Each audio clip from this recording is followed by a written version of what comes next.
Hola, ¿cómo están? Bienvenidas, bienvenidos a un nuevo capítulo de Influyentes acá en CNN Chile. Hoy día vamos a conversar con Neva Milicic, muy destacada psicóloga académica que lleva más de 4 décadas atendiendo y enseñando sobre salud mental de niños, niñas y adolescentes. Y luego conversaremos con Daniel Mansuy, columnista, filósofo, panelista de Tolerancia Cero, por supuesto, sobre su nuevo libro sobre el Frente Amplio y sobre el escenario después de las primarias del oficialismo. Parte entonces Influyentes. Neva, muy bienvenida a nuestro programa. Muchas gracias, Paula. Felicitaciones por tu nuevo libro. Muchas gracias. No sé en qué minuto lo logras hacer, porque es bien difícil escribir un libro, ¿no? Bueno, y tú has escrito varios libros, Neva, y vamos a hablar de eso también. Partamos por lo que decía en la introducción, Neva. Tú llevas más de 4 décadas, no solo atendiendo niños, sino que enseñando en la Universidad Católica, has formado generaciones de psicólogos. Cuando tú partiste y hoy día han habido cambios enormes de todo tipo, sociales, culturales, tecnológicos, ¿cuáles crees tú que son los cambios más relevantes en esta casi, digamos, más de 40 años que llevas en la psicología de niños y niñas? Bueno, uno no termina de sorprenderse porque dice, ¿qué podrá venir ahora, no? O sea, cuando yo hice mi tesis de doctorado, teníamos un computador en la universidad para todos y era con tarjetas y era una complicación. Mi primer libro lo escribí a máquina con la amiga que lo hacíamos, y entonces hacíamos cut and paste y volvíamos a pasar y a traspasar. Nos demoramos como 4 años en hacer el libro. Entonces uno se va impresionando. Pero lo que más me impresiona a mí es que lo que no se ha disminuido nunca son las brechas, ¿no? Ya. Eso es una constante. Cambian los modos, cambian las formas, pero la brecha entre los distintos niveles socioeconómicos en términos de las oportunidades sigue siendo indignante. Sí, y eso es un tema que vamos a conversar, de cómo está Chile haciéndose cargo del futuro de sus niños. Vamos, Neva, a temas que han surgido en el debate público en los últimos años y cada vez se hacen más agudos respecto de los niños y la tecnología. Por ejemplo, los niños y las redes sociales, el daño que tienen sobre ellos, el uso de las pantallas y toda la ansiedad de los padres y en los colegios para enfrentar esto. ¿Realmente los niños no debieran estar en este mundo digital, Neva? Primero, el nivel de incertidumbre con que te voy a contestar es enorme. Porque si tú piensas que en algún minuto pensamos que la tecnología iba a ayudar a la educación, iba a ayudar a disminuir las brechas, que iba a ser una posibilidad para los niños, y se transformó en un arma de doble filo espantosa, ¿no? Piensa que los suecos pusieron tecnología desde el jardín infantil hasta la universidad y ahora la sacan completamente. O sea, nunca pudimos predecir el tremendo daño que iba a producir en el cerebro de los niños. Porque, a ver, Paula, toda acción educativa, cualquiera que sea, construye cerebro. Sobre todo cerebros que se están moldeando, ¿no? De Daniel Siegel, que a mí me parece... Pero en todos los cerebros, o sea, el problema del aprendizaje por modelo en la gente es importante. Las guaguitas cuando nacen, si tú le sacas la lengua, te sacas la lengua. Tú te pones una blusita metida dentro del pantalón y a la semana siguiente está todo el mundo. No hay nadie que no ande con la blusita como debe llevarse. Entonces tú dices, el modelamiento de los medios, es enorme, es enorme. Y desgraciadamente no fuimos capaces de prever el daño que se estaba haciendo al cerebro de los niños. Cuando empezaron a hacerse la investigación, por eso es tan importante investigar antes de poner en marcha sistemas, ¿no?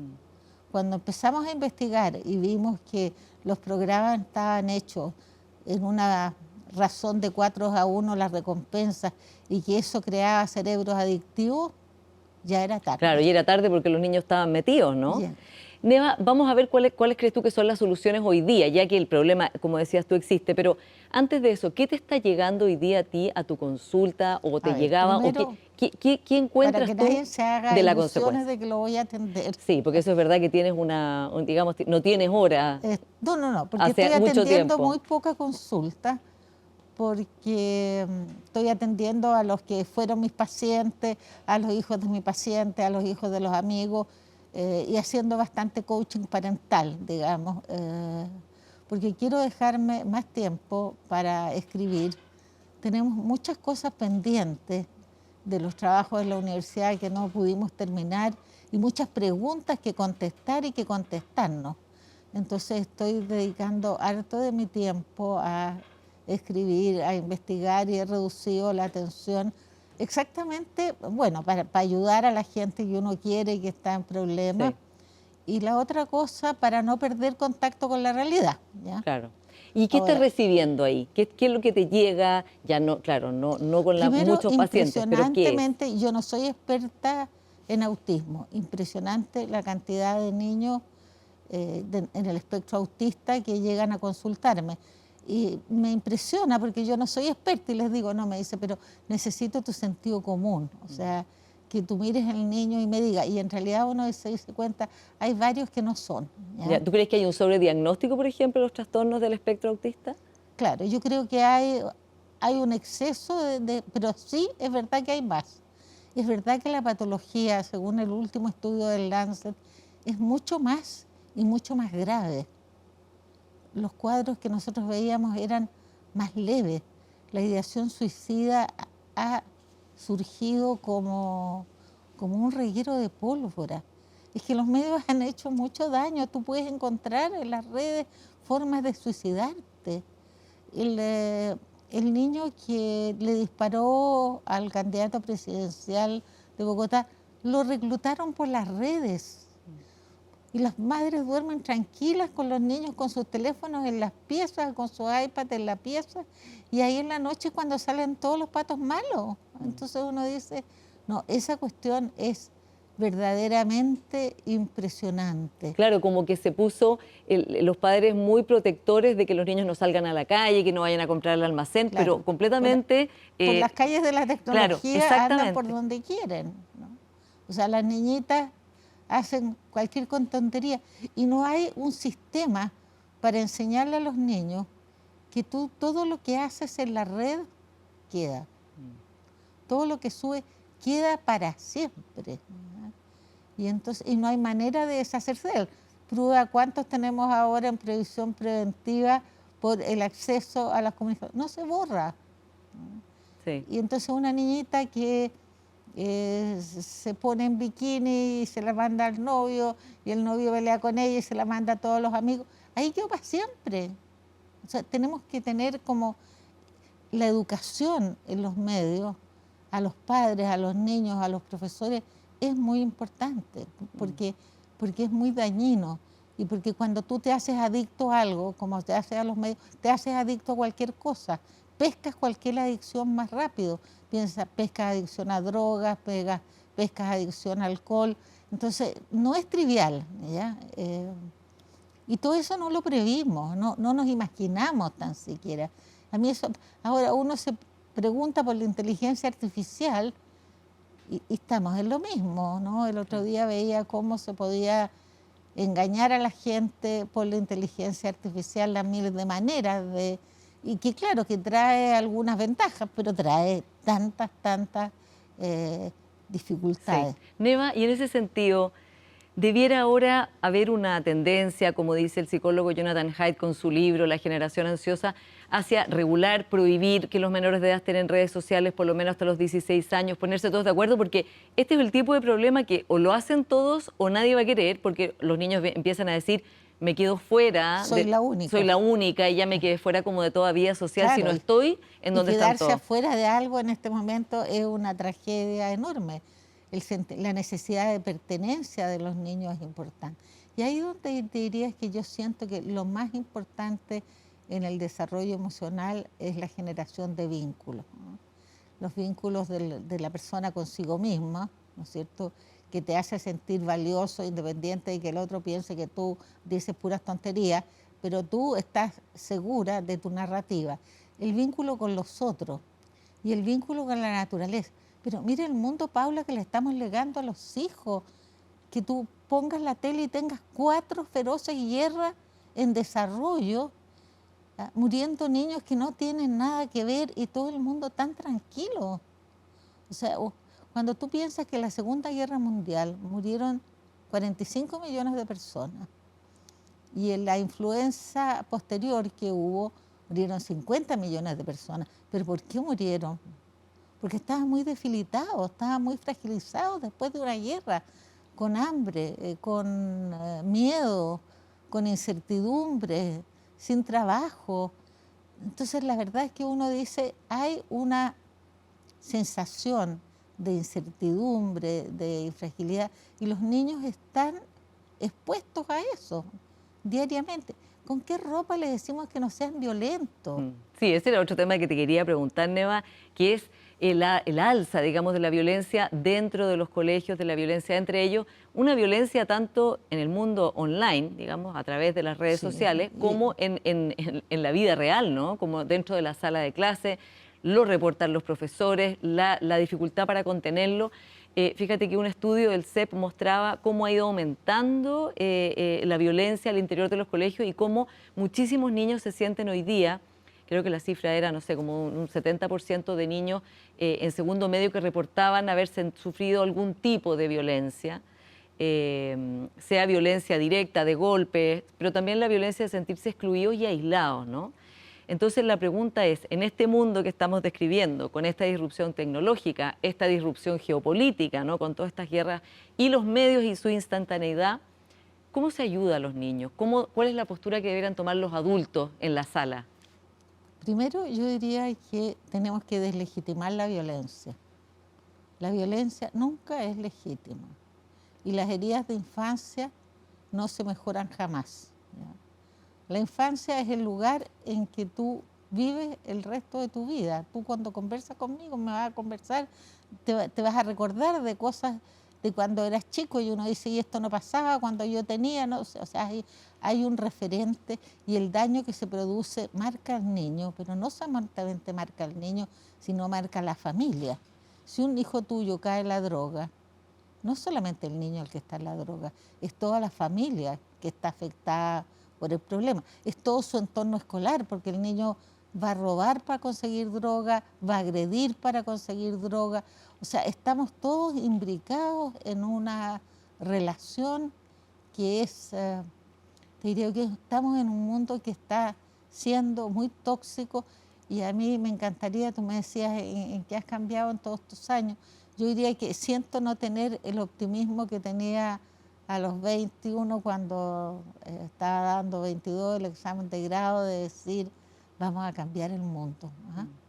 Ahora, Neva, hay el cosas que han mundo nos cambió mejorado. a nosotros, Sí, o sea, uno va perdiendo su optimismo, tu fuerza para pelear por las cosas.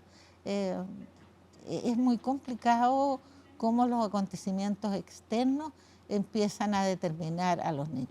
Ahora, yo creo que hasta los 5 primeros años la tarea es más fácil. Basta con quererlos enormemente, con cuidarlos, con tener un apego seguro con ellos, de darles mensajes positivos acerca de sí mismos. Pero en la medida que empiezan a crecer, las influencias de fuera pasan a ser muy importantes. Entonces, tener una relación y un vínculo muy cercano con los hijos, para saber en qué están, en dónde están, para saber que cuentan contigo, ¿no es cierto? Esa película Adolescencia, que era tan fuerte. No, y que causó tanto impacto esa película, Pero Neva. claro, porque es que los niños vivían en un mundo completamente distinto al que vivían los padres. El policía, que era bien habiloso y un buen tipo, el niño le daba cancha y trago y le decía, me diste pena, ¿no? O sea, estás en otra dimensión. Entonces, viene un tema que no sabemos, pero el vínculo sigue siendo lo que protege. Hay que estar cerca con los niños, hay que conversar con ellos, hay que salir de a dos. La relación de a dos es la de mayor profundidad emocional, ¿ya? No con todos los niños al mismo tiempo. O sea, también puedes salir, puedes celebrar las Pascuas y los cumpleaños en conjunto y es rico salir y a los niños les encanta, ¿no?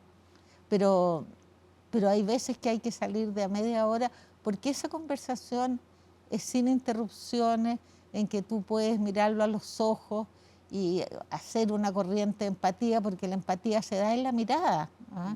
porque ahí se activan las neuronas espejo. Todas aquellas cosas que nosotros sospechábamos cuando empezamos en clínica tienen un correlato neurocientífico importante. Entonces sabemos que las mamás que no miran a los niños a los ojos están disminuyendo la empatía, que es lo que nos pasa. Las mamás están tan colgadas al celular como los niños. Sí, y bueno, y de hecho, Neva, eso es una de las cosas que dicen los niños cuando desde el colegio los padres les dicen, las madres que no usen más el teléfono o le disminuyen su tiempo de pantalla, dicen, bueno, pero si ustedes están todo el día metidos en el teléfono, ¿no? Absolutamente. O sea, ¿cómo debiera ser entonces una política saludable para los niños, pero que sea coherente también desde los adultos respecto del tema celular, que es un tema del cual hemos hablado harto acá? O sea, es un problema y una angustia que no se sabe cómo manejar. Yo siento que Macron y los ingleses y los suecos tienen la razón, fuera del sistema escolar. Ya. ¿Ah? Cero celular en el colegio. Cero celular en el colegio. No puede ser un 10% cuando tienen que poner un código QR para una canción. ¿Ya? El profesor puede tenerlo, como había antes una sala de audiovisuales, como tú tienes una sala de grabación, pero no te pasa grabando. Tienes que tener ciertas, pero fuera. En los recreos, por supuesto. Si es que antes tú mirabas a los niños y no conversaban, la disminución del lenguaje entre los niños es importantísima. Se calcula que en séptimo octavo hablan con 300 palabras, algunas de las cuales son un garabato, que es el chilenismo más marcado. Más usado. No, y además de todo el daño pandémico que dejó, por supuesto, una generación con daños, con rezagos educativos, pero también de salud mental, justamente por eso, Neva, ¿no? Digamos, relacionarse a través del WhatsApp, a través digamos, Claro, pero no directamente. ¿Ha mejorado eso tanto los aprendizajes como el rezago, digamos, emocional? No podría contestarte exactamente. Yo siento que empieza a haber una mayor, empiezan a haber más celebraciones, se empieza a casar más la gente, porque pasamos por una temporada en que nadie celebraba nada, entonces empiezan a haber más festejos, empiezan a haber más encuentros, empieza a haber vida al aire libre. Ahora, los niños son diversos, pero no los escuchamos. El otro día veía unos del Instituto Nacional y de otro liceo de aplicación, me parece, luchando por un mundo escolar sin violencia. Tendrías que llamarlo a los influyentes, ¿ah?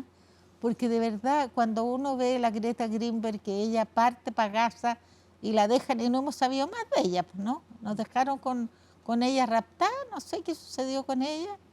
Iba a Gaza a dejar alimentos, la interceptaron, pero hay jóvenes que buscan la paz, hay jóvenes que buscan crear mundos mejores, pero tenemos que tener cierta conciencia que hay cosas que se han dicho y que nunca se han hecho.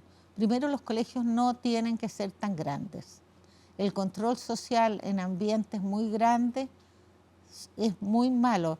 El Instituto Nacional, cuando tuvo 4.000 alumnos, fregó. Más de 1.200 alumnos, más de 30 alumnos por clase, es malo, definitivamente. Lo sabemos hace tiempo. Sabemos que los profesores tienen una formación inicial que a lo mejor fue bien buena cuando empezaron, pero si yo me hubiera quedado con mi formación inicial, no habría hecho nada de lo que he hecho. Claro, además con todo lo que ha cambiado el mundo, como conversamos. Por eso, entonces uno dice, tendría que haber una formación primaria y cada 10 años una formación secundaria y una formación terciaria, para hablar de las nuevas tecnologías, pero para hablar también de los nuevos niños, ¿ya? Hay un ciclo vital del profesor, ¿ya? Le estamos exigiendo a los profesores que se hagan cargo de un mundo muy violento, con herramientas, con un mundo inclusivo, sin darle las herramientas. Eso no está en los currículums de pregrado. Ahora los profesores no saben qué hacer con los padres, porque tenemos muchos padres drogadictos, tenemos generaciones muy complicadas de padres, los profesores. Sí, los apoderados están más complicados que antes. Y más que los niños, dicen los profesores. O sea, ¿por qué? Primero porque son fruto de una generación ya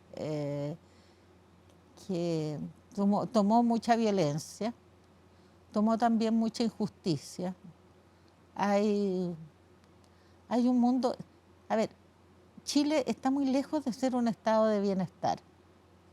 pero el mundo entero está muy lejos de eso. Pero quedémonos con nuestra realidad, ¿no? La gente tiene mucho descontento, tiene aspiraciones que no pueden ser cumplidas, vive en una situación de vulnerabilidad enorme, vive con mucho miedo, con miedo a perder el trabajo, con miedo a que los niños caigan en la droga, Con miedo que lo asalten. con miedo a que los portonazos, o sea, la sesión. Y ahí los medios, que me disculpe la CNN, ayudan harto. Los noticieros están hechos para que uno esté asustado, ¿no? No hay seguridad. Entonces los padres están con relaciones de parejas muy malas después de la pandemia. El 24/7 acabó con muchas situaciones de pareja complicadas. Entonces tenemos un mundo que está muy difícil y con esta misma incertidumbre que tú tienes, que ¿a dónde vamos? ¿Ya? Neva, se nos acaba el tiempo, pero partimos conversando y tú decías lo que más me llama la atención o lo que más me duele es que la brecha entre niños que tienen más y niños que tienen menos no se acorta, ¿no? Eso es lo que a ti más te duele. Antes de que cumplas 50 años de psicóloga, no vamos a decir cuándo, ¿qué te gustaría que fuera una política pública para la niñez en Chile? Que fuera una política posible, ¿no? Que fuera una política realista en la medida de lo que realmente podemos como país, pero que hoy día no ha sido puesta. Primero yo te diría colegios más chicos, capacitación de profesores a nivel primario, secundario y terciario, cada cierto tiempo. Vamos a tener menos niños, si ya hay pocos niños. Ayer me consultaba un amigo que le cerraron el colegio porque tenían pocos niños y tiene que buscar un colegio otro y... Claro, el efecto de la crisis de natalidad que estamos viviendo. Claro, o sea, sí. entonces, vamos a tener menos niños. Démosle una mejor educación, privilegiemos la educación. Cuando vinieron los expertos de Finlandia, que saben harto de educación, a la quinta vez que vinieron, dijo uno, saben que yo no vuelvo más, porque no han hecho nada de lo que yo les he dicho. Que era en este sentido, de ir achicando los cursos, de ir ¿no? achicando los cursos, de hacer menos tareas, de centrarse más en las fortalezas que en los niños, que en las debilidades, de hacer educación emocional, de hacer más movimientos físicos. Se sabe que el deporte, yo no soy una autoridad en este tema porque la verdad que me gusta mucho más leer que hacer deporte, pero ciertamente es bueno para la salud mental. El enseñarle a los profesores trabajo de grupo, tener muchas actividades extraprogramáticas. Se hizo un intento con la extensión horaria y se transformó en más matemáticas, más castellano, pero no se transformó en un taller de cine, en un taller de escritura, en un taller de kung fu, qué sé yo. Uno de los mejores colegios que yo conozco es un colegio en Arica, en que la directora está en una sola limítrofe y tiene 30 talleres, que incluyen talleres para las madres que son inmigrantes, talleres de cocina que hacen ellas mismas. Si la gente cuando se vincula bien, cuando se vincula con un objetivo, conectar, como dice Robinson, a cada niño con lo que es su elemento, para lo que tú vienes como listo para aprender y crearle un nicho ecológico en que sea posible que él aprenda eso. Me acuerdo, por ejemplo, las orquestas juveniles de la Lucha FOJI, Durán, sí. ¿no? Bueno, una gran institución que permanece, ¿no? Claro, que quedaron, pero la otra vez fui a los 30 años de una fundación y estaba un niño que había estado en la primera orquesta que hubo en Curanilahue, que cuando salió Lagos, los padres estaban en la calle con los televisores para verlo, porque mira qué orgullo, todo el mundo dijo una locura, no, pero fueron los presos de Arauco, hicieron los violines, fue un profesor de Concepción y montaron el cuento. El tipo ahora debía tener unos 30 y tantos y era un violinista eximio. Qué felicidad sentir. Y yo pienso cuántas Gabriela Mistral nos perdimos, cuántos Pablo Neruda, porque no les hemos dado el espacio. ¿Ah? A todos esos niños. Porque andamos y casi niñas. siempre tratando de que aprendan un poco más de matemáticas. Ahora, yo soy una fanática de la lectura, ¿eh? Pero hay otras maneras de hacerlo. Por ejemplo, en Inglaterra hay un programa que es el Book Start, que le regalan a los niños cuando nacen una cantidad de libros para que la mamá tenga para contarles. que es una manera de decirle, señora, contarle cuentos en los primeros años es importante, antes de los 3 años incluso, cuando el cerebro está terminando de formarse y de hacer las finanzas. Pero no es tan caro, no es tan difícil. Yo escribí ese libro de profesores, o sea, realmente le pusimos todos los recursos que habían, todas las películas que los profesores podían disponer, que todos tuvieran las redes, que los libros estuvieran disponibles. Yo digo, los libros son carísimos. ¿Cómo no hay uno en cada colegio? Sí. ¿Ah? Yo se lo regalé a la persona del Centro de Magisterio, hice un webinar gratis para el comprador. O sea, realmente hicimos un empeño enorme. Trabajamos toda la pandemia en eso. Fue muchísimo trabajo. Y la gente es un buen material. En el Colegio Alemán de Punta Arenas, por ejemplo, lo tienen en la sala de profesores porque los capítulos son discontinuos, o sea, tú no tienes que leer todo el libro, lees lo que te interesa. Si tienes un niño con problemas de autoestima o tienes un suicidio en el colegio, te lees el capítulo de crisis, revisas atrás, sabes qué películas hay. Los profesores necesitan herramientas. Sí, aquí entonces mostrando este libro vamos a terminar esta conversación ahora. Muchas gracias, Neva Milicic, por toda tu reflexión y toda tu experiencia tan importante para nuestro país. Muchas gracias, Paula, muchas gracias por invitarme. Tú sabes que yo no soy muy fanática de venir a los programas de la tele, pero tú fuiste muy importante en una época en que tratamos de, a través de las columnas... Exactamente, en que fueras columnista, Neva. Así que... Claro, es para ayudar a los padres. Si los padres queremos hacerlo bien, queremos a los niños, y no es tan difícil. Sí. Bueno, muchas gracias, Neva, y ustedes espérennos, vamos a una pequeña pausa y ya seguimos con más influyentes y ya viene Daniel Mansuy. Espérennos.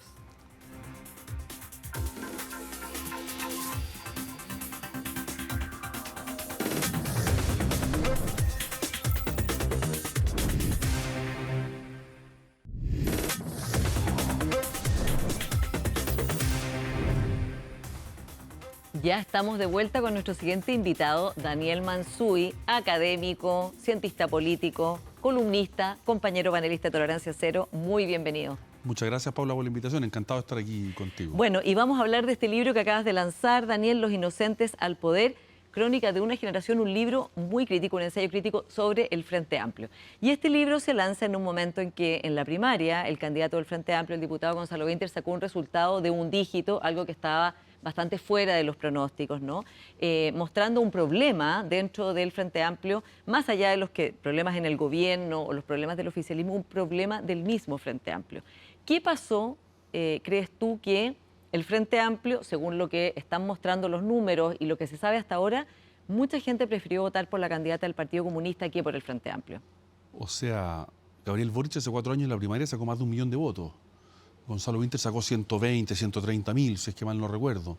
De cada 10 votos que sacó Gabriel Boric, perdió 9. O sea, llegó una de esas 10 personas a votar por Gonzalo Winter en esta ocasión. Por lo tanto, si eso no es un derroche, digamos, una pérdida, digamos, espectacular de capital político, yo no sé qué lo sea. O sea, es bien impresionante.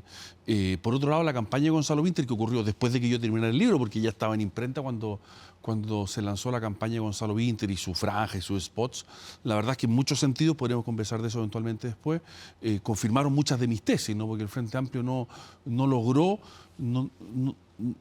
articular un discurso renovado realmente pertinente para el momento en el que viven y para haber estado 3 años y medio en el gobierno. Entonces, lo que le pasó al Frente Amplio es una derrota política con pocos precedentes, porque se puede perder y nadie pensaba que Gonzalo Winter fuera realmente a ganar. Yo creo que eso nunca estuvo en el cálculo de nadie, pero una cosa es perder, otra cosa es realmente quedar abajo del 10%. Insisto, perder más de 900.000 votos en 4 años. Sí. Ahora, ¿cuánto de esto es, y lo mismo se puede preguntar uno respecto de Carolina Toa, ¿no? Y lo vamos a conversar, ¿cuánto es una mala campaña? Que el mismo equipo ha reconocido que evidentemente, dados los resultados, la campaña no tuvo ese resultado, el resultado esperado. ¿Cuánto es el candidato? ¿Y cuánto de eso le afecta al presidente Boric, que sigue con su popularidad en torno al 30%, pero al parecer no la traspasa, ¿no?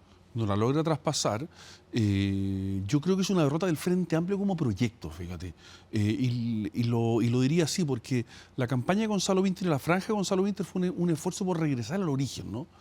Un esfuerzo por regresar al origen del 2011, de unos del Frente Amplio dirigentes impugnador. que están nuevos, que impugnan, que están fuera de la mesa del poder, sin comprender que cuando tú eres gobierno y manejas el aparato estatal no estás fuera del poder, sino que estás metido adentro. Y esa estrategia que funcionó antes, cuando el Frente Amplio efectivamente era novedoso, era fresco y estaba afuera, porque eso de hecho ocurrió, y así llegaron a la presidencia de la República, de hecho, fue un discurso que ya no tenía ninguna credibilidad una vez adentro del poder. Entonces, ¿qué reflexión hago yo a partir de esto? Que los 3 años en el gobierno, 3 años y medio casi ya, ejerciendo el poder, con todo lo que eso implica en tantos sentidos, ¿no? Simbólico, pero no solo simbólico, no los condujo a hacer una reflexión para modificar ese encuadre o esa categoría que tenían de que nosotros venimos a impugnar. Cuando tú estás gobernando no puedes venir al menos solo a impugnar. Claro, menos cuando eres tú la autoridad, ¿no? Y lo que a mí me llama la atención es que ellos no hayan hecho ninguna reflexión de modo que se hayan sentido que eran tan impugnadores como antes, como si no hubieran pasado por el gobierno sin percatarse que ese discurso ya no podía tener credibilidad alguna. Sí. Eso a mí me llama la atención así, pero profundamente. ¿Eh? No. Ahora, si pensamos en la narrativa del presidente Boric, incluso en sus acciones, ¿no? Él sí hizo un relato, construyó un relato de cómo había incorporado al socialismo democrático, ya no en un anillo periférico, sino en el centro, no solo por necesidad, sino que por convicción de que era importante tener un apoyo mucho más transversal, ya no viéndolos a ellos, ni a la generación de Toá y Marcel, ni las anteriores como enemigos, como adversarios, sino que al revés, como diciendo, es un espacio en el que deben caber todos.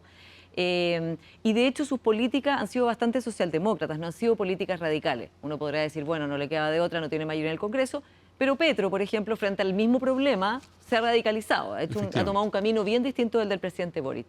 Entonces la pregunta ¿es que el candidato Gonzalo Vinter y quienes hicieron su campaña, o otros del mismo Frente Amplio, no están en la misma sintonía del presidente, o tú definitivamente no le crees al presidente este cambio desde la convicción? O sea, yo creo que el presidente tiene buenos motivos para cambiar, pero también tiene buenos motivos para dudar de ese cambio, ¿no? El caso más sintomático, más simbólico es el indulto. Pierde plebiscito, nombra a Carolina Toá con todo lo que eso implica. Carolina Toá para una agenda de seguridad, para una mesa de seguridad, que era la principal urgencia de los chilenos, y al cabo de 3 meses indulta, contra la opinión hasta donde sabemos de su ministro del Interior. Es verdad que nombró a Carolina Toá ministra del Interior, de eso no cabe ninguna duda, pero es muy raro que haya indultado los 2 meses. A mí me hace dudar de su convicción, no porque piense que está mintiendo, no es el punto, porque yo creo que él está dividido. Y yo creo que como él está dividido internamente, en esas condiciones es imposible traspasar esa convicción a medias que tiene, que la tiene, pero a medias, a su hueste. Porque si tú estás gobernando con Mario Marcel y Carolina Toá y tienes ese discurso donde los integraste de verdad, no puede ser que tu candidato oficialista, tu amigo, porque son amigos personales, tu vocero en el Parlamento, que es Gonzalo Vinter, de tu propio partido original del Frente Amplio, porque ellos dos vienen de Convergencia Social, vienen del mismo lote de Convergencia incluso, tenga un discurso tan radicalmente antinómico con lo que tú quieres hacer, ¿no? Esto me recuerda en todo caso cuando fallece el expresidente Piñera y el presidente Boric tiene palabras bastante fuertes de autocrítica, digamos, en el funeral. Los dirigentes del Frente Amplio no aplaudieron, o guardaron silencio o criticaron, lo que también habla, a mi juicio, de la falta o de la ausencia de liderazgo del presidente sobre sus propias huestes. Ahora, el presidente también siempre ha tenido un liderazgo distinto. Recordemos que firmó el acuerdo por la paz y la nueva Constitución. Lo que puede ser visto como un punto alto en su carrera, que en cierto sentido lo es, y por otro sentido puede ser visto, mire, siempre ha sido una especie de llanero solitario en su propio sector. Y por tanto, para gobernar, esto le ha producido problemas porque su gente no lo sigue, ¿no? Sí. Otro tema interesante en tu libro, Daniel, es que pones como el argumento de que la generación frente amplista impugnadora, cuando parte, pone el presidente Lagos como su némesis, ¿no? Sí, claro. Eso después, como tú bien dices, claro, en el discurso que hace el presidente cuando empieza no lo nombra, a pesar de que el presidente Lagos dijo al día siguiente de la primera vuelta, dijo, yo por lo que soy, voto Boric, ¿no? Sin embargo, después en el tiempo, ellos han tenido un vínculo, ¿no? Han tenido un vínculo que, hasta donde se sabe, es sincero de ambos lados, ¿no? Ahora el presidente Lagos está retirado de la vida pública, pero que han tenido esa relación. Entonces, la pregunta es, ¿tú crees que eso es una impostura de parte del presidente Boric o que ¿esta idea de la némesis de Lagos ya es una idea que ya no está o que ha sido reflotada por la famosa mesa del poder en que están las concesiones, el CAE, que fueron parte de su gobierno? O sea, cuando Gonzalo Winter hace ese spot, claramente lo primero que se dice en el spot de la mesa del poder es el CAE. Y todos sabemos que cuando pensamos en CAE, pensamos en el gobierno de Ricardo Lagos, eso no cabe ninguna duda. La pregunta por el presidente me cuesta responderla porque yo a veces pienso que ni siquiera él sabe cuál es su verdadera identidad política. Yo no creo que sea una impostura, yo creo que el presidente es una persona honesta, digamos, y que puede estar muy equivocada, pero no creo que sea una persona completamente hipócrita que diga una cosa y haga otra. Pero sí una persona que puede tener ciertas confusiones o ciertas dudas incluso, ¿no? Y por tanto yo no creo que sea una impostura su relación con el presidente Lagos, pero por decirlo así, no la ha llevado lo suficientemente lejos para transformarla en una convicción política operativa. Porque eso exigiría ejercer mucho más liderazgo sobre su sector para que esas cosas no ocurran. O sea, si la relación del presidente Boric con el expresidente Lagos es real, si la integración del socialismo democrático es real, Gonzalo Winter no puede ser una franja así. Ahí donde yo me pierdo. Sí. Ahora, el Frente Amplio, por los años que tienen, ¿no? Ya no son tan jóvenes como cuando partieron, pero bueno, tienen menos de 40 años, les quedan 40 años o más de vida política. Ya muchos analistas están pronosticando el fin del Frente Amplio, ¿no? Este libro es bien crítico y pesimista respecto del futuro de ellos, pero digamos, ¿tiene sentido jubilar a gente que todavía le queda 40 y tantos años de vida política? O sea, yo no jubilaría a nadie, menos a los políticos, por supuesto, y desde luego ellos han mostrado talento político, han ganado elecciones. No hay ningún motivo para pensar que todos ellos el próximo año se retiran y no vuelven. No, eso yo creo que van a seguir ahí, van a seguir en política. La pregunta que yo formularía es si es que acaso el proyecto del Frente Amplio en su versión original va a subsistir. O sea, sus dirigentes van a subsistir sin duda. Y el proyecto del Frente Amplio en su versión original era restaurar el vínculo entre política y sociedad a través de un vínculo muy fuerte con los movimientos sociales y con una crítica brutal a la representación política. Y yo creo que ese proyecto está fracasado. Yo creo que ese proyecto está muerto, lo que no significa que sus dirigentes no vayan a seguir participando en política. Pero tendrán que reformular su propio proyecto para que esto tenga alguna proyección de futuro.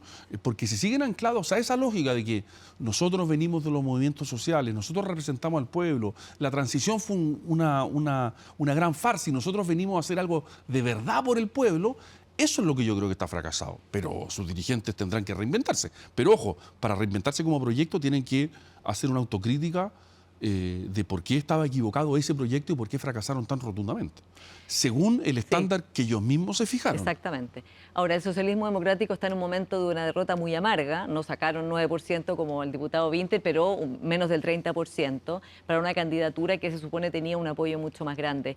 Y Carolina Toá ha dicho que no va a participar en la primera línea por un tiempo, ¿no? Mostrando también ahí que hay un momento de reflexión, un momento de no estar inmediatamente, al menos, apareciendo junto a Janet Jara. ¿Cómo ves tú este momento del socialismo democrático, que es complejo, que es difícil, pero que por otro lado no parece que tuviera la fuerza de hacer un proyecto propio, digamos, el camino propio no parece que tuviera viabilidad? O sea, al sumarse al gobierno del modo en que se sumaron, a mi juicio, influyendo mucho, por supuesto, y teniendo cargo importante, pero sin poner ciertas reglas de, mira, hasta aquí llego yo, esto es un negocio donde yo tengo que mantener mi identidad para que esto tenga sentido. No quiero ser majadero con esto, pero el tema del indulto podría haber sido una de esas condiciones. Nosotros vamos, pero... Ya, o sea, que hay una torre dijera, yo soy ministro del Interior, pero a cambio no hay indulto. Pero usted no puede indultar. Ricardo Lagos, cuando se quiso hacer una cárcel con la firma del ministro de Obras Públicas, Ricardo le dijo... Yo no firmo. Busquen otro modo, yo no firmo. Y eso es un gesto político, ¿no? Carolina Toá no estuvo dispuesta a hacer eso, no estuvo dispuesta, a mi juicio, porque la generación de Carolina Toá, que sufrió una derrota tremenda el día domingo recién pasado, la generación de Carolina Toá se subordinó al Frente Amplio. Se subordinó, a mi juicio, a partir del 2011. Fíjate que la historia es interesante porque el 2011, en medio de las movilizaciones estudiantiles, los presidentes de los partidos de la todavía concertación, entonces, dejan plantado al presidente Sebastián Piñera. Carolina Toá estaba entre ellos, yo era presidente del PPD, Ignacio Walker era presidente de la ADC, creo que Osvaldo Andrade era presidente del PS. Lo dejan plantado al presidente de la República. ¿Por qué? Porque los estudiantes no quieren que vayan a reunirse con el presidente. Y ahí, a mi juicio, se subordinan a la nueva generación y de esa subordinación no lograron salir nunca. Y de hecho, el gran problema en la campaña de Carolina Toá era desde dónde habla. Si usted fue ministra de Gabriel Boric, pero al mismo tiempo quiere representar algo distinto. No lograron encontrar un lugar. Por tanto, el negocio no fue bueno para ellos. Yo creo que eso es más o menos evidente. Y para reconstruirse, tendrán que reconstruirse desde una identidad que se elabora no desde la subordinación al Frente Amplio, que ya no sería el Frente Amplio en todo caso porque le fue peor, pero sino desde una narrativa y un discurso propio, que es lo que perdieron. Ese hilo, a mi juicio, lo perdieron en el 2011. Recuerda también cuando Michelle Bachelet vuelve a Chile para su campaña y dice que no entiende, no está de acuerdo con la gratuidad universitaria si ella le puede pagar a su hija.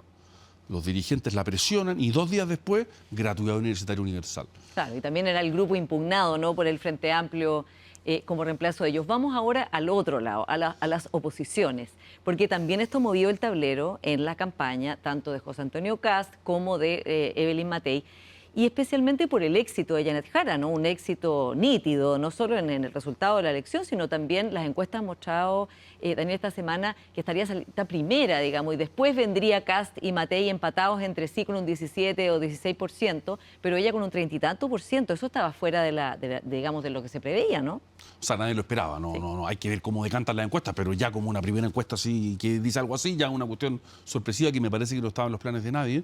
Ella mostró un talento muy grande. Si tú te fijas, Gonzalo Vinter y Carolina Toá se trenzaron una disputa sobre el pasado. Y la gente no vota por el pasado, ¿no? La gente vota por el futuro, por un proyecto. Y Janet Jara logró dejar a Vinter y Toá peleando y ella transmitir algo distinto. Transmitir algo que es interesante en política, que además ya lo conocimos en Chile con Michelle Bachelet a su manera, de un modo distinto, pero que tiene puntos en común, ¿no? Que es transmitir identidad. Yo soy como ustedes, digamos. Entonces yo los puedo comprender porque mi vida no es muy distinta a la de ustedes. Son políticas muy importantes. Si ella logra dibujar, yo creo que va a tener dificultades para esto, pero este sería su desafío. Si ella logra dibujar el escenario de la campaña presidencial como un escenario donde lo importante es yo soy parecida a usted, ella va a tener posibilidades de ganar. Si es que el escenario de la presidencial está dibujado en torno a la crítica al gobierno y a los problemas de seguridad, economía y migración, José Antonio Kast tiene más posibilidades. Por tanto, ahora la pregunta es, ¿quién logra dibujar la cancha? Yo siempre he pensado que las campañas presidenciales se juegan en una pregunta, y el que logra formular bien la pregunta es el que tiene todas las de ganar. Ahora, dijiste ella o José Antonio Kast y Evelyn Matei, que hasta hace muy poco era la candidata que, digamos, lideraba en la oposición.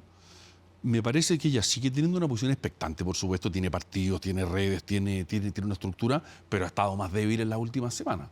Y por tanto a ella, a mi juicio, le queda poco tiempo para mostrar que puede revertir esa tendencia donde José Antonio Kast sube y ella va más bien hacia abajo, porque si se cristaliza ese escenario le va a costar mucho revertirlo. ¿Y si no habría que bajarla? No, o sea, ese problema de Chile vamos, digamos, Sí. no. Digo, pero desde las oposiciones, porque Pero- ya lo que está claro es que lo que decía Pepe Out, que había una posibilidad de la segunda vuelta germano-alemana, se Eso acabó. parece estar Los acabado. números que muestran hoy día es que Janet Jara va a estar en la segunda vuelta. O sea, si es que Janet Jara consolida un primer lugar, naturalmente que va a haber una presión en la derecha por bajar al que esté, no voy a nombrarlo, pero porque podría ser mañana otro, digamos, al que esté mejor aspectado, al que esté peor aspectado en las encuestas, que se baje si es que Janet Jara consolida esa ventaja que algunos sondeos ya han mostrado. ¿Y Kaiser se debiera bajar?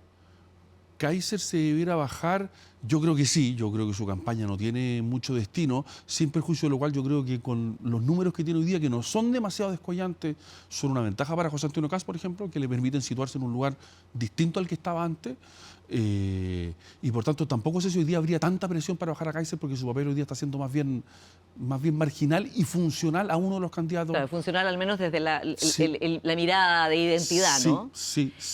Ahora, hablemos de lo que está pasando en las hegemonías de las derechas, que también están en su propia lucha, ¿no? De quién es la derecha verdadera. En tu libro está muy bien descrito como la mirada impugnadora del Frente Amplio, también lo que se denomina la superioridad moral, aunque ellos dicen que no, pero bueno, esta mirada de que son mejores que los otros. ¿No está la misma mirada impugnadora y de superioridad moral en el Partido Republicano respecto de Chile Vamos, cuando la llaman la derechita cobarde, cuando la llaman que no es una derecha que no se atreve, cuando en el fondo están diciendo nosotros somos los puros y ustedes no? O sea, hay algo en el tono, o sea, sin duda, yo no diría que es todo igual, porque hay muchas cosas muy distintas, pero es una lucha por la hegemonía también. Es una lucha por la hegemonía también, y quizás donde más claro se vio eso fue en el debate por la reforma de pensiones, ¿no? Donde las críticas a quienes habían aprobado la reforma de pensiones desde la derecha más dura no eran la manifestación de un mero desacuerdo, que es legítimo, un tema técnico discutible además, sobre el cual además yo no soy competente para opinar, pero era una crítica más bien moral. Así que ese tono se ha dejado ver. Me parece que el Partido Republicano es menos sistemático de lo que fue en el Frente Amplio, pero está presente. Y también está presente otra tentación, que es la tentación de hacer parecer que las cosas son muy fáciles cuando tú estás en la mera impugnación, ¿no? Y eso yo creo que el gobierno de Gabriel Boric debería ser una buena lección para todos, a todos los sectores, de entender que quien sea que gane la presidencial el 12 de marzo va a estar en problemas. Y por tanto, inflar las expectativas solamente limita tu capacidad de acción una vez que seas electo presidente. No es un cargo fácil, no es un trabajo que yo me quisiera tener ni que quisiera para mis buenos amigos, digamos. Es un trabajo difícil y por lo mismo la inflación de expectativas, que es algo muy rápido, que se hace muy fácilmente cuando tú estás fuera, no has ejercido poder y puedes prometer cosas sin mucha correspondencia con la realidad, yo creo que eso es un peligro en el cual el Partido Republicano a veces también cae. Vamos a analizar la candidatura de Evelyn Matei y la de José Antonio Kast. Evelyn Matei, tú decías, bueno, ha tenido problemas para, en el fondo, encontrar su tono, ¿no? Lo hemos conversado también en Tolerancia Cero, y lo has dicho en tus minutos de confianza, y para ver desde dónde se sitúa, ¿no? Pero, ¿qué problemas ha tenido la candidatura de José Antonio Kast, que, como bien dices tú, se ha posicionado más moderado que Johannes Kaiser, que el diputado Kaiser, pero que igual tiene una postura y tiene una impronta que es la que es, ¿no? O sea, yo creo que José Antonio Kast, desde el punto de vista técnico, los últimos meses de su campaña ha cometido algunos errores, pero grosso modo ha sido más bien impecable, porque tiene un diseño, tiene un libreto, es disciplinado, tiene un partido ordenado atrás de él. Si hay discusión en el mundo de Kast, no se filtra. Nosotros no nos enteramos. Si hay un desacuerdo en Chile Vamos hoy día, lo sabemos, digamos, en menos de 2 minutos. Y cuando estuvo abajo en la encuesta, esto es interesante, cuando estuvo abajo en la encuesta, porque estuvo bastante tiempo abajo en la encuesta. Claro, y subiendo Kaiser, ¿no? Él tenía su diseño, lo mantuvo, no se puso nervioso. Yo creo que el problema de José Antonio Kast lo va a empezar a tener ahora, porque José Antonio Kast ha tenido 2 veces la oportunidad de su vida, o la pelota dando bote en el área, por decirlo así, ¿no? Cuando pasó segunda vuelta hace 4 años y cuando el Partido Republicano tuvo mayoría en el Consejo Constitucional. Y en ambas ocasiones el Partido Republicano no supo qué hacer con la pelotita y la tiró bastante lejos del arco. Sí, y también decidió no, digamos, en el caso del segundo proceso, decidió también pasarle máquina a los demás, ¿no? Efectivamente. ¿Y qué quiero decir con esto? Que a José Antonio Kast le ha ido muy bien siempre de segundo, impugnando las 2 veces que ha tenido que asumir responsabilidades más de estás en el primer lugar y por tanto eres responsable de lo que pasa con esto, no le ha ido tan bien. Entonces hay que ver cómo se comporta en los próximos meses. Pero hasta aquí, técnicamente, su campaña funciona muy bien. ¿En qué se ha equivocado? Tú decías se ha equivocado en algunas cosas, ¿en cuáles? Bueno, yo creo que en este famoso encuentro en Temuco, digamos, en donde ELA. esto fue con Paloma, periodista de CNN, ¿no? Tuvo un comportamiento muy, muy poco feliz y el que además yo no logré entender la secuencia porque tampoco sé lo que ganaba, digamos. Cuando no quiso ceñirse al tiempo que le estaba dado, digamos, ¿no? Y de hecho, Evelyn Matei, una de sus fortalezas de campaña hoy, justamente son las mujeres, que es un voto que le ha resultado esquivo al Partido Republicano. Le pasó con Gabriel Boric, en que el voto femenino fue clave, pasó en el segundo proceso constitucional. ¿Tú ves ahí una estrategia que pueda darle a ella rédito electoral? Claro, hoy día las mujeres, digamos, tienen una votación interesante en mujeres Evelyn Matei. Sí, no, es evidentemente uno de los nichos donde tiene que concentrarse ella, pero no sé si le alcance, porque ella tiene un dilema que es muy difícil hoy día, que es decir, obviamente hay una presión en Chile Vamos porque se vaya más a la derecha, ¿no? Porque allá están los votos. Como dijo Arturo Esquella, creo que esta elección se va a ganar por la derecha, ¿no? Perfecto. Pero si se va más a la derecha, bueno, termina asimilándose con José Antonio Kast y la gente suele preferir el original que la copia, ¿no? Y hay otra presión también de gente muy inteligente y con mucha experiencia que le dice que irse al centro. Y le pregunta, ¿dónde están los votos de centro? Si no, a Carolina Toá le habría ido un poco mejor en la elección primaria, ¿no?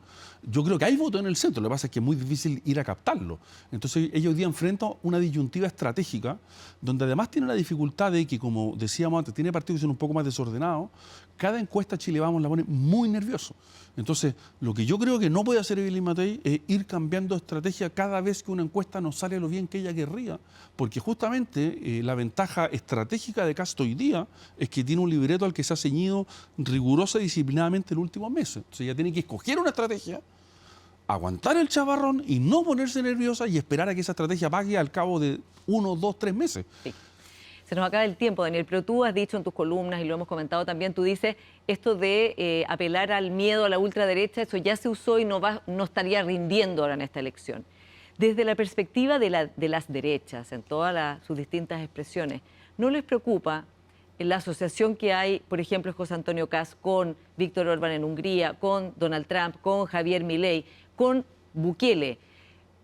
No son acuerdos políticos, no es que hayan firmado un manifiesto conjunto, pero ir al CIPAC, por ejemplo, a esta reunión donde están todos ellos, donde está Vox de España, que son partidos que tienen una característica, populistas radicales de izquierda los llama Kast, Moody y Cristóbal Rovira, se podrá llamar como tú quieras, pero no es la derecha tradicional, es otro tipo de proyecto. ¿Cuánto te preocupa a ti de cara al futuro del sector, que finalmente igual tendrá que seguir unido hacia adelante? O sea, es un punto de preocupación sin duda, porque yo creo que el mismo José Antonio Kast tiene, por decirlo así, ha tenido más de una oscilación en esto, ¿no? Yo creo que él personalmente, por decirlo así, cuando perdió con el presidente Boric, lo llamó a las 7 de la tarde y lo felicitó. A mí no se me olvida eso porque hay otros líderes, entre los cuales tú nombraste o que participan de esa galaxia, que no llaman a sus contendores cuando pierden, digamos. Entonces, pero es cierto que coquetea a veces con mundos que como bien dices tú, no pertenecen a la derecha tradicional y que lo podrían llevar por derroteros muy distintos. ¿Qué pienso yo en el futuro? Que en caso de ganarse, que llegara a ganar, no puede sino gobernar con Chile Vamos. Y yo creo que eso el mundo republicano lo tiene claro. Y yo espero que eso conduzca hacia una convergencia al menos con la derecha tradicional. Pero es una pregunta que está abierta y que está por verse, porque al mismo tiempo, esos recursos, el de Bukele, por ejemplo, yo creo que en Chile esto uno lo puede lamentar, o no lamentar, da lo mismo, pero hay que comprenderlo. En Chile la cercanía con Bukele probablemente electoralmente hoy día pague más que no pague. El presidente más extranjero más popular, admirado en Chile. Como me dijo un amigo que se dedica a la encuesta, este señor aterriza en Chile un día, digamos, y es aclamado presidente de la República. Ahora, saltándose el Estado de Derecho, digamos. Por supuesto. Y la democracia, pero... Y para volver al inicio de tu pregunta, yo en esto sí estoy convencido, digamos, de que las fichas se gastan, ¿no? Y recuerda cómo la derecha gastó la ficha Chilezuela con Alejandro Guilí, que era muchas cosas, uno podría tener muchas críticas con su personalidad política, pero de chavista no tenía un pelo, no era ese su problema. Y esa ficha, una vez que tú la usas, se gasta. ¿Qué quiero decir con esto? Que lo importante es que cada sector político logre presentar proyectos positivos en lugar de solamente tratar de que la gente vote por motivos negativos que después, como decía antes, te ponen en problemas. Cuando tienes que gobernar, la gente no votó por ti, sino que votó contra Juanito o Pedrito. O contra Janet Jara, que también es otra línea que está, digamos, está ahora levantándose, es decir, no se puede dejar que una persona comunista gobierne. Pero por supuesto, si ese es tu gran argumento de campaña, va a llegar a gobernar y va a estar lleno de problemas. Y eso ya lo sabemos, y esa película, como hablábamos antes, ya la hemos visto tantas veces, ¿no? Sí. Daniel Mansuy, muchas gracias por haber venido hoy día Influyentes. Con todo gusto. Muchas gracias a ti, Paula, por la invitación. Y a ustedes, como siempre, muchas gracias por su sintonía y nos encontramos la próxima semana.